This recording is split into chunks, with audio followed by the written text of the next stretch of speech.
Top of the morning to you and welcome to Newsline, live from the Newsfirst studios in Dawson Street in Colombo. And joining me is my wonderful colleague, Bandula Jayasek. Good morning, Bandula. Good morning, Shaukat. How are you doing? Fine. And your tie. yes, a special tie come out on Thursday. And we're joined this morning by the brave and the wonderful Lasil de Silva, the former secretary at Presifact, Presidential Commission of Inquiry into all sorts of serious matters. Very good morning to you, Lasil. Morning, Faraz. Morning, Bandula. Lasil, let's start. Let's get it out of the way, shall we? Yes, please. Go ahead. What happened? According to what I gather, my term has not been extended. I see. So you had a contract and the contract's finished. Chapter 393 with regard to this, Commissions of Inquiry Act. Now, 19.1, clause 19.1 specifically says, I've been appointed for a purpose, in the sense, for a period of 1 year, because it links with the span, the period of the commission. It has been appointed for a period of 1 year, and thereby I believe I too have been appointed for a period of 1 year. So there's nothing wrong. It's merely that your contract's finished. Yeah, I don't see any reason. I can't blame anybody. Oh, these bad media people. Yeah. Who wanted you out? Lessons, who wanted you Slap out? them on the wrist. Who are the ministers who wanted you out? Can I say it this way? Say, it has not been extended. There may be reasons not known to me. Did you antagonize any ministers? Corrupt ministers? Both in government and opposition, did you antagonize? Now, in 2007, right? I'll put it this way. In 2007 and in 2013, the COPE came to limelight. Right. Right?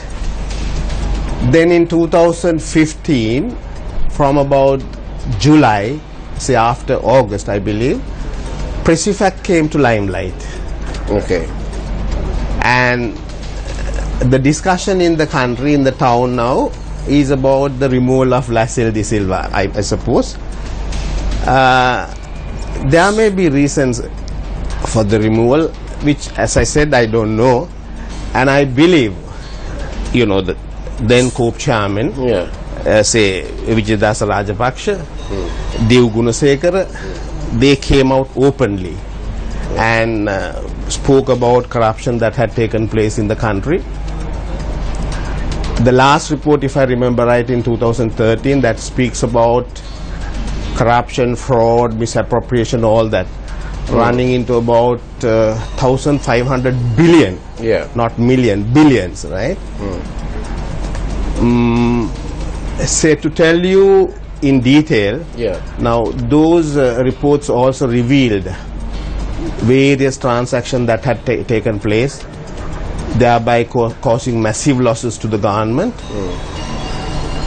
I can recall of an incident or another issue, 8.2 acres just adjoining the Colombo Harbour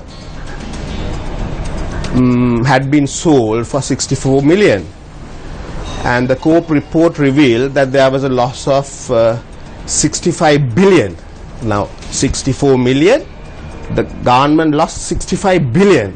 Right. So this is how things have taken place, and I believe like the former chairman of the COPE, they came out openly without any fear or favor, and they did that for the benefit of the country, because in their closing speeches, also in Parliament, they had said the people have the right to know, and on that basis the reports were submitted. I believe I also had to come out with the basic details in regard to what we were investigating, purely with an understanding. The Commission also, we had an understanding to say, when the media asks me, I was the spokesman, like there was no other person who was able to... Secretary cum spokesperson. Secretary. That brings me in nicely with this thing here, which is that a member of the public is sending me this thing here. It says what happened to him, as in you, was the same thing that happened to the tortoise who was being taken by two storks. He was coming to the media too much and airing his views and making comments which was not his role. But actually, it was your role. It was my role, and the commission also expected me to tell the public the basic things in regard to corruption. This is not my own decision, right? I would not have been able to come out because we were of the opinion, right? And when this commission was appointed for a purpose by the president, having given an assurance to the people that there were large issues of corruption that had not been gone into,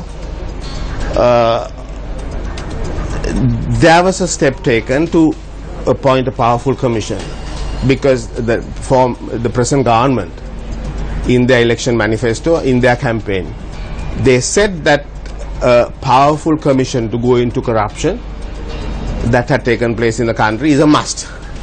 So, let's just so, in the absence of anything else,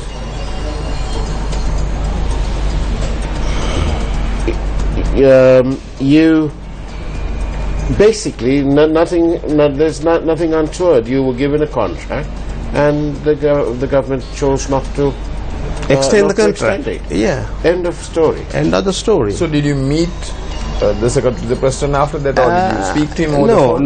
No. Actually, Secretary to the President and even HE spoke to me. After The whole thing, yes, last Friday around 9:30, 9:45 in the evening, yes, HE spoke to me. And he thank you?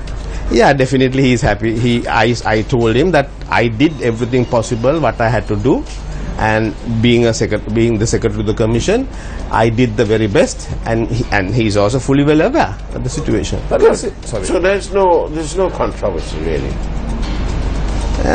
It's Do you not. think the media that you were so friendly with have sort of speculated on too much without any basis? Is that what you think? I think I don't blame the media. So I shouldn't be wearing a black band today. I don't think you I should should wear a see. black band. Let me wait for a couple of days more. Okay. I will let you know. I will myself wear a black band thereafter.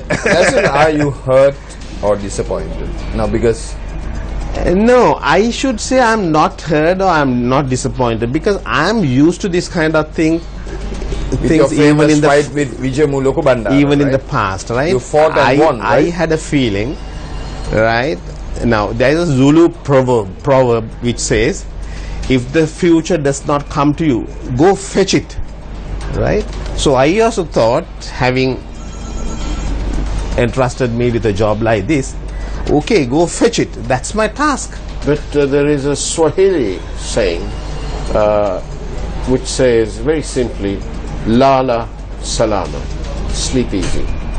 I think we should leave it as it is, because there's no controversy. I know, they say, they say, no work, no problem. More work, more problems. Well, you live in Hikado, and that's a nice place as any to retire. Yes. In your future endeavors, all the very best. But Bandula, Yes. the Minister of Education, Akila Viraj Kariwasan, long-term confidant of RDA Prime Minister and so on, Minister of Education, you'd think he knows a thing or two. What is his nonsensical take on the spread of HIV and that child? You want to separate the mother He and wants the to child. separate them. What on earth is he talking? I think that child needs protection from the minister and nobody else. Because according to one thing that I read on the internet, it says that the minister is of the view that this HIV can be spread on the basis that this child was sleeping next to his mother. I mean, the most basic thing about HIV and its spread appears to have gone past flown over his head, a little bit like one flew over the cuckoo's nest. Yeah, maybe it's time to educate the Minister of Education.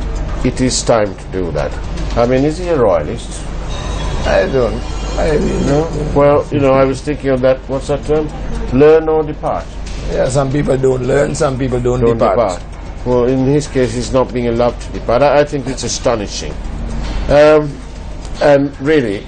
and you have another one said, okay, I'm going to inject this child's blood. Yes. They know all that. See, the politicians are playing the fool with the lives of this. Yes, they're just clutching on to any passing straw in an attempt to gain media coverage and notoriety. And then also for us, nothing has happened. I'm glad that Trinity College Kandy offered first to educate this child, as well as a lawyer from Arizona, Prithviraj Sivanathan, who offered to pay throughout for the child and for the mother's for the child's education, offered that.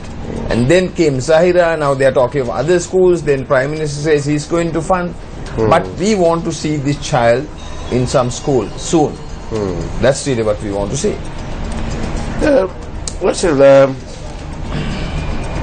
I'm not asking you to, it's not a kiss and tell story, okay?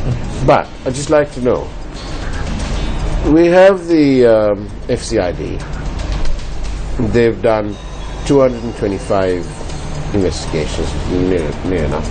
Around 35 have ended up in court. Most, if not all, so-called high profile, and several others still being investigated. Why can't that speed be matched by Pressifac? Or why was Pressifac unable to? There must be some essential difference. In fact, I don't want to speak about the commission because I am no longer there. No, right. But that's why I'm asking you in general terms. Yeah, but it may be not correct for me to answer your question, although I am out, right? Now you are a free person. I'm a free person No, at the same time. I'm not asking for specifics. I know. Now let me say it this way, right? When we got the police personnel and when we were ready to start investigation, that was in early August, right? Actually, we have about 30 police personnel with the Pressifac. Now, FCID nearly has got about nearly 200 odd police personnel, right? And the CID has even double, right? So with about 30 police personnel, the investigations we have done, those are again massive issues of corruption. Now we have completed the famous lagoon that has gone to the But no, I'm sorry, I'll tell you. Leslie, I don't want you to give me any details because it's not fair. But what I'm asking you is this: was the investigation process at Pressifac considerably different from the FCID? The FCID were mainly dealing with money laundering issues. Not only money laundering, there are other issues of corruption too, where there was, frauds and things like that. Now, in our case, we had the strict scope within which we had to operate, and 10 years. 5 years, 2010 to 2015, right? Now, I don't think, according to what I gather, there are other issues that has not come to surface as yet. That's another issue, right? But the issues that came before the commission, right? Most of the issues, the huge issues, are nearing completion. Within the next couple of months, you will see it's all done. The reports will be submitted, right?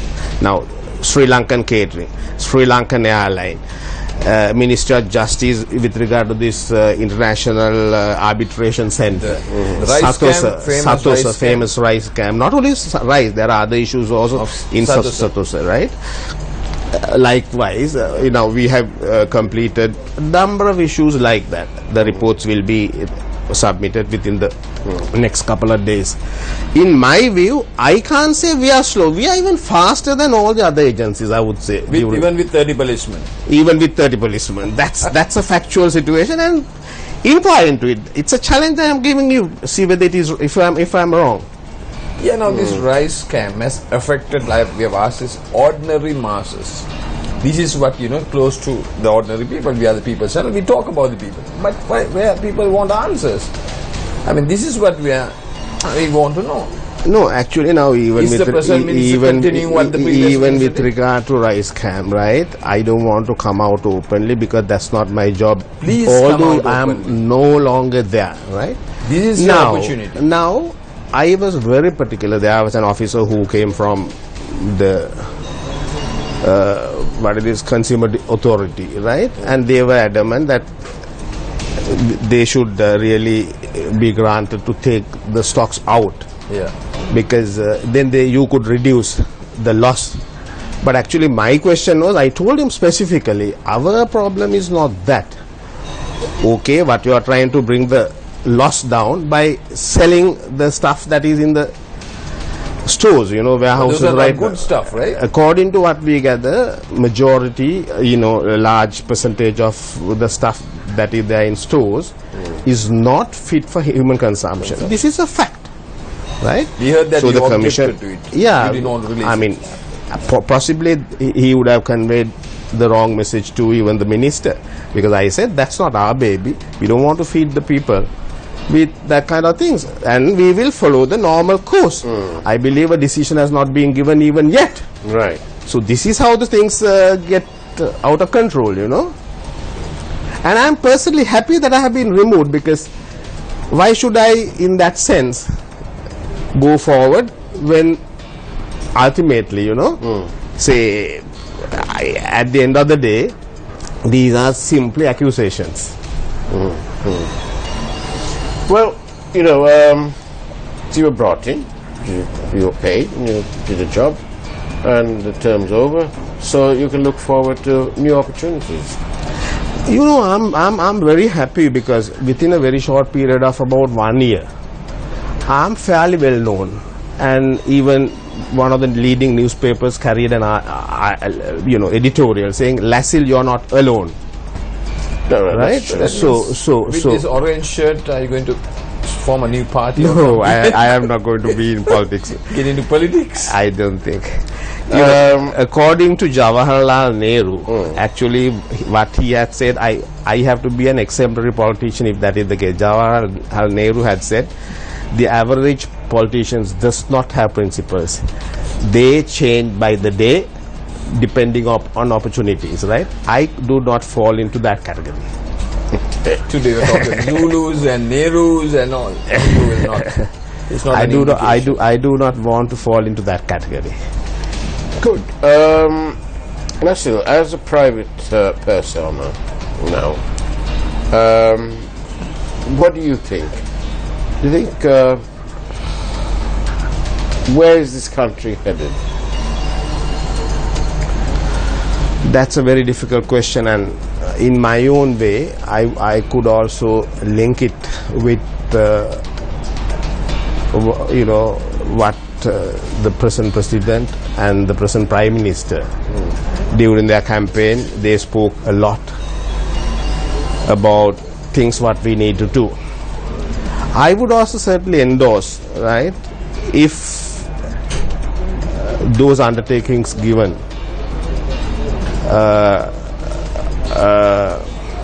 I think we understand all those issues yes, in relation to. It doesn't help, does it, that the world economy is sort of slowed down.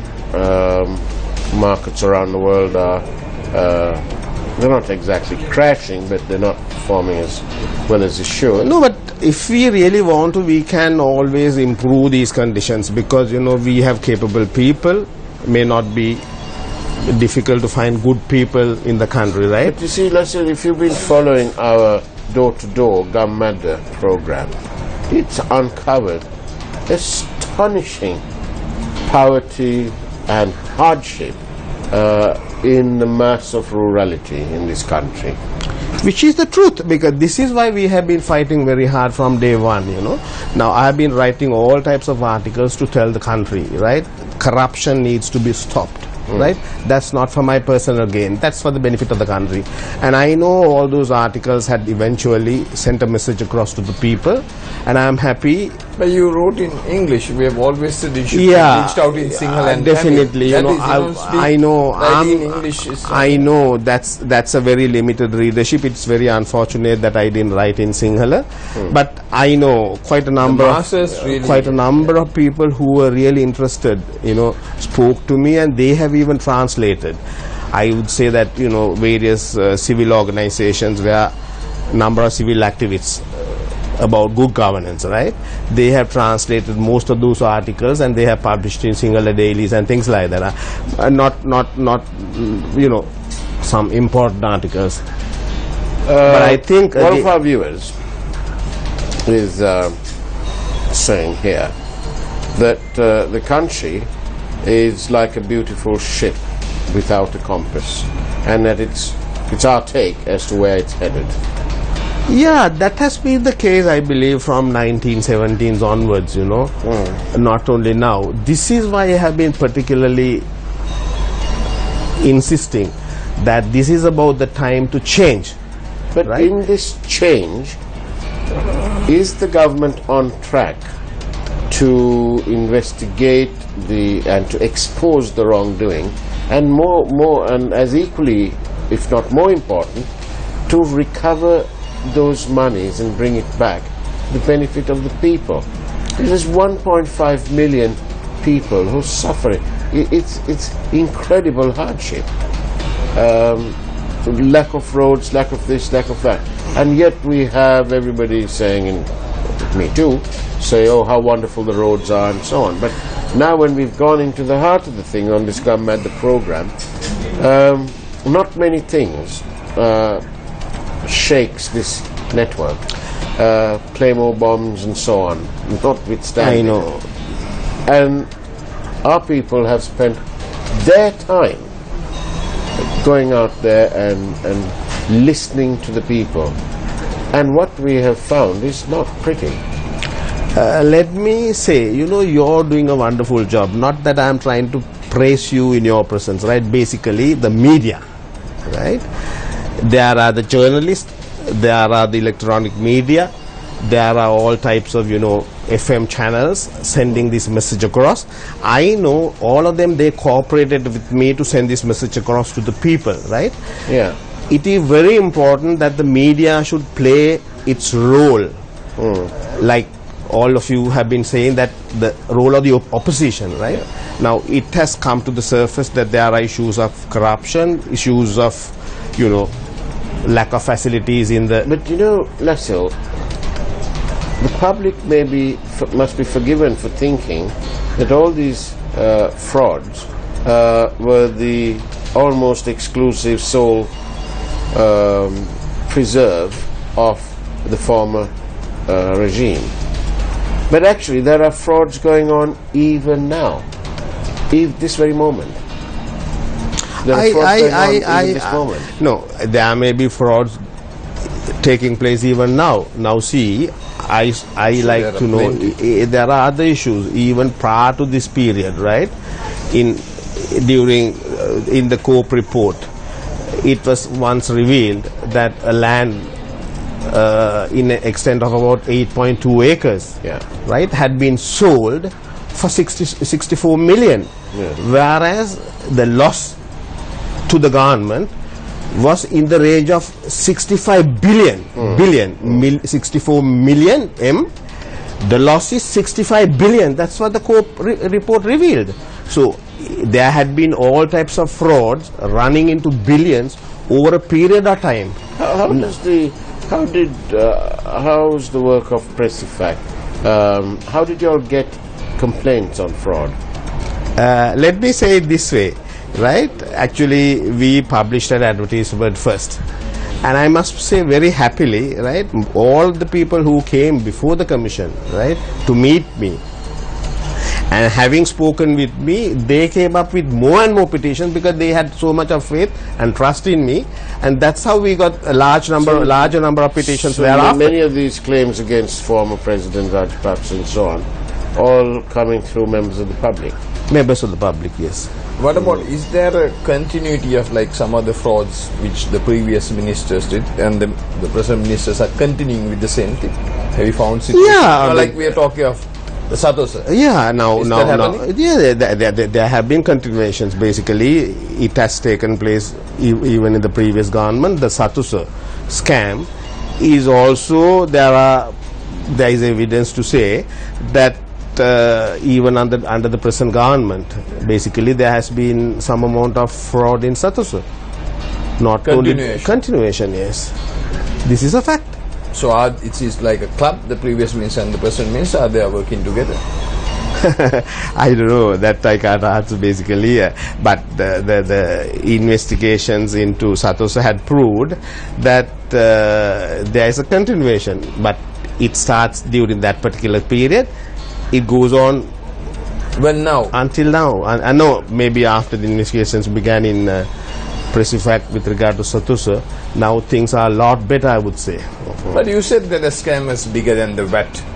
Yeah, it's a huge loss to the government. That's a huge loss to the government. That's a huge loss to the government. Well, you know, they say optimism is the faith that leads to achievement. Nothing can be done without hope and confidence. I think that is the essential lesson that this government is missing. Because the first chapter in economics must be confidence. And you can't possibly have confidence when the Prime Minister, in the face of having a Minister of Finance, is now proposing a mini budget. Soon after a budget was put forward. It's astonishing that they can't even get that right. And what confidence, what message does that send, Bandula? Confusion. Confusion. That's the word. But there's a better side also, I must say, very frankly, right now. I mean, I don't know, you know, a number of quotes came to my mind today, right? Now, Thomas Jefferson had said, right? So many big names are mentioned. Right. Now, when there's fear in the people about the government, they say there's tyranny, right? When there is fear in the government for the people, there is liberty. I believe there is so much of liberty to talk about all these things right now, which is admirable, right? And I think the media should do your role. I will also continue to write very soon now, because I have that's my favorite, whatever you purchase of Sri Lankan Airlines aircraft purchase. What's happening? What do you know about it? We may have to save that for another day. For another day, Bandula, because sadly, our enjoyable half hour has come to an end. So on that note, ladies and gentlemen of our viewing public, thank you for watching Newsline. Thank you very much. Thanks a lot for inviting me today. And for sharing your story with us. As it turned out, it wasn't much of a story. And Bandula, thank you for your I'm going to have presents. 2 dogs on the show tomorrow. Yes, 2 dogs. 4-legged ones will be on this program. Well, not on this program, but on Pathikada at 6 o'clock in the morning. Do wake up and watch Bandula train those dogs into submission. On that note, thank you for watching. Take care and God bless.